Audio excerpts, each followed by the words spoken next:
Shabbat Shalom, everyone. I hope you are doing well. This week's Parsha is Ki Tisa. So it's a Parsha that we get the 10 Commandments, but it's also the Parsha that we commit the sin of the golden calf, Chet HaEgel, the sin of the calf.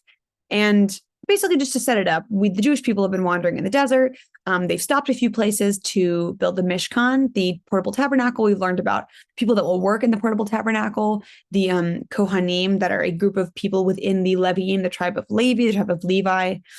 And we're learning about the building itself and what comprises the building and what you have to do and all these things about the priests. And then we stop at Har Sinai, at Mount Sinai. Moshe ascends, and he's up there for 40 days. And the Jewish people who have experienced the trauma of being left out to dry for 200 plus years in Egypt have a trauma response, we can say. Moshe has gone for 40 days, which is a long time, and they start to get nervous. And they go to Aaron and they're like, we don't know what to do. We need something. We need to do something. And so they're like, we should build an idol. And Aaron's like, okay, he knows it's not a good idea. So he tells them, ask all of your wives for their finest jewelry. And he thought that it would take a few days and for the husbands to convince their wives to give them their jewelry. But it didn't take as long. Aaron was trying for it not to happen. But in the end, the wives did give up their jewelry, even though they did not partake in the sin of the golden calf, which is why Rosh Chodesh, the beginning of the month, is a women's holiday, because it's the women's repayment for not participating in the golden calf. It's very, it kind of characterizing men in the Torah as these sort of impulsive, animalistic creatures, and women as the more spiritual, connected of the two groups. So the Jewish people build the golden calf, the men, to be specific, build the golden calf, and they're praising it, dancing around it, whatever. And Moshe comes down from 40 days of being up there, having like what I'm sure was an amazing, beautiful spiritual experience. Can you imagine ascending to the top of a mountain, receiving all of the wisdom of Judaism, and you come down and your annoying group of people are praising something else? Like, what a horrible way to be brought back down to earth.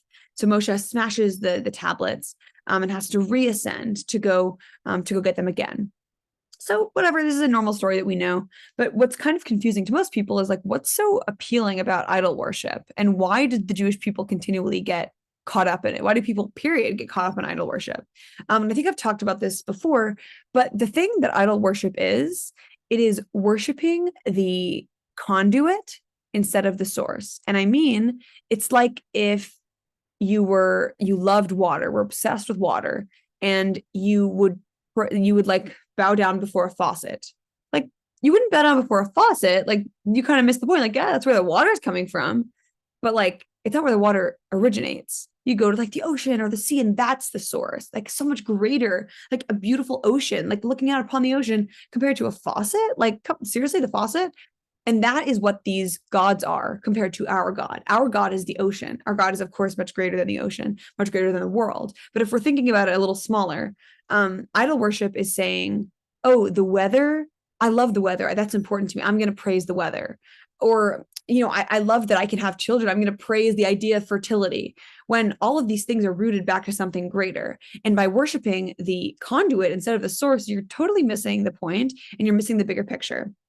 So it's kind of how I think about it. Like, you wouldn't, you wouldn't be obsessed with a faucet when you love water. It's bigger than that. And so when there's the God of rain, the God of the sun, the God of fertility, the God of war, the God of this, the God of that, there's all these different things that God does provide for us. They're all from the same source. But if we misunderstand and don't see the bigger picture, we miss that it's God all along. So that's kind of what helped me to understand the appeal of idolatry. And apparently it was a great spiritual experience. And, in the book of prophets, after the book of prophets, we gave up doing idol worship. We gave up prophecy in order to have the desire to idol worship taken away from us. So we don't have that desire anymore, which is why it's so hard for us to relate to. And we read all these stories about it, how it's the downfall of man, and we really can't relate to it. And that's because we're lucky enough not to see the appeal of it today. So that is the story of worshiping the conduit instead of the source. Think about it in your own lives, how it can be related to you.